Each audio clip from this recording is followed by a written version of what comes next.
my pleasure to release the 2020 PLE examination results to the public, and I thank you all. Last year, 749,761 candidates registered and sat for their primary leaving examinations, and today their results have been released. According to the chairperson of the board, Mary Okwakol, even though the pupils sat for their examinations in the trying time of COVID-19, no case was registered, adding that the number of pupils that registered for primary leaving examination has increased by 7.75%, which is a drastic increase in the lifespan of the Examinations Board. Okwakol also commented on the vice of malpractice which was registered in this period. The executive director of Uganda National Examination Board, Dan Nokrach, noted that 749,942 pupils registered for primary leaving examinations, but 12,819, who constitute of 1.7%, did not turn up for the exams, which is a decrease compared to the previous years. Dan also revealed the performance in the examinations according to subjects, adding that English was the most excellently done. Nokrach also gave the general comment about the whole session of the examinations, where he called upon the teachers to make English usable in the day-to-day activities to improve the performance of the pupils. The general performance has been good compared to the previous years, and according to Nokrach, this puts the ministry to task in regards to post-primary institutions. He also noted that male pupils performed better than their female counterparts, as he further talked about the 58 inmates who sat for primary leaving examinations. He too talked about the issue of malpractice. To write the examination for those who were registered. Security personnel also arrested some people who were vending fake papers on the eve of the examination. But unlike in 2019, the cases of fake papers were much fewer. Security also arrested some distributors in the districts of Nakasongola and the Greater Masaka areas, as my chairperson has said, who were entrusted with delivering the examination papers to the exam centers, but along the way cut the envelopes with a view to access the contents.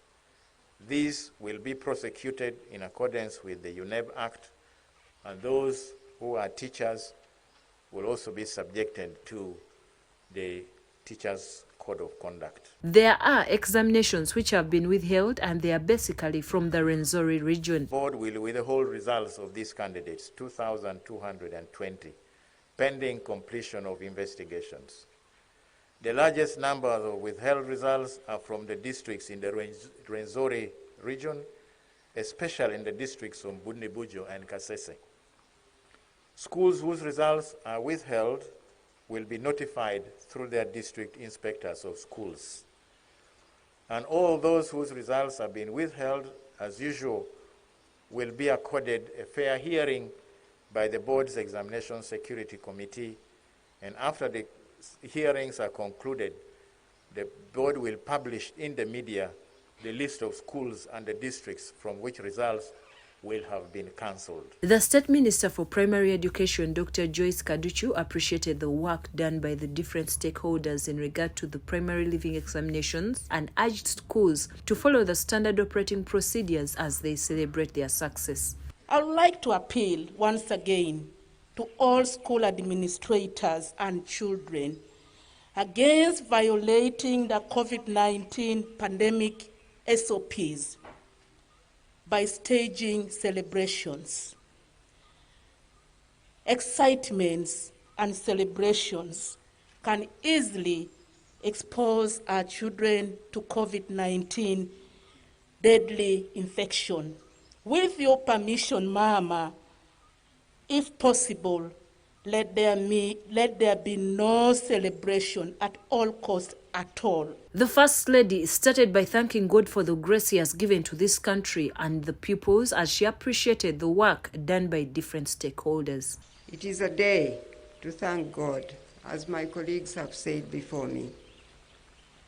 It is a day to thank God who has been faithful, really faithful, as he carried these young people and all of us as the education sector and our whole nation through a very unusual season that we have been going through.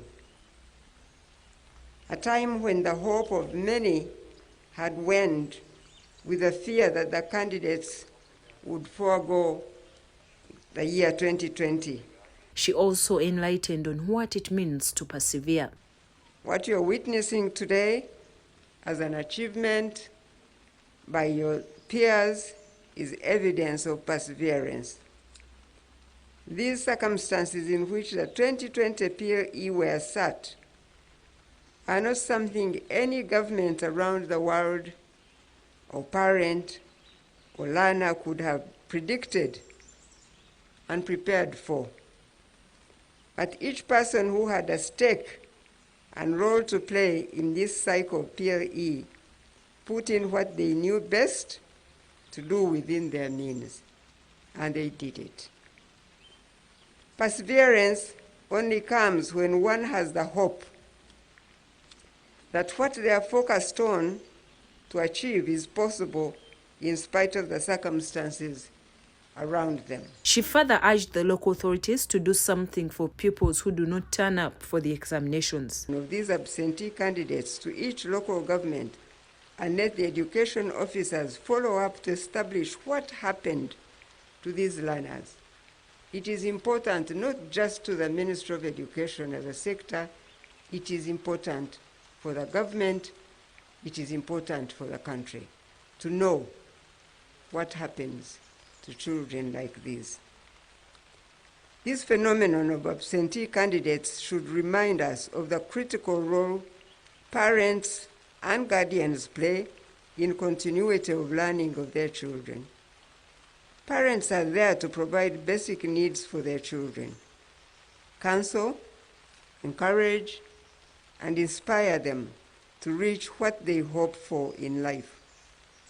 I call upon parents and guardians that your children need to hear words of hope from you. She congratulated those who succeeded in the examinations. Let me conclude now by congratulating the candidates that successfully completed Primary 7 by passing the 2020 PLE. Once again, I appreciate the parents, the guardians, the teachers, among others, who made it possible despite the difficulties brought by the COVID-19 pandemic. For those who were not successful with PLE, as you've heard from my colleague, I encourage you not to lose hope. And we say this all the time, please don't lose hope. Honorable Kataha also urged the medical students to be patient as government prepares their way out. That the medical students are in need to go back to their institutions of learning. But I want you to know that we're discussing your request, we are looking at everything, and we'll come back to you as soon as possible. But I can't say now that you will go back at this time. But please know, we are discussing this as a government, and we'll come back to you as soon as possible. This story has been compiled by Issa Chigongo for Channel 44 Prime News.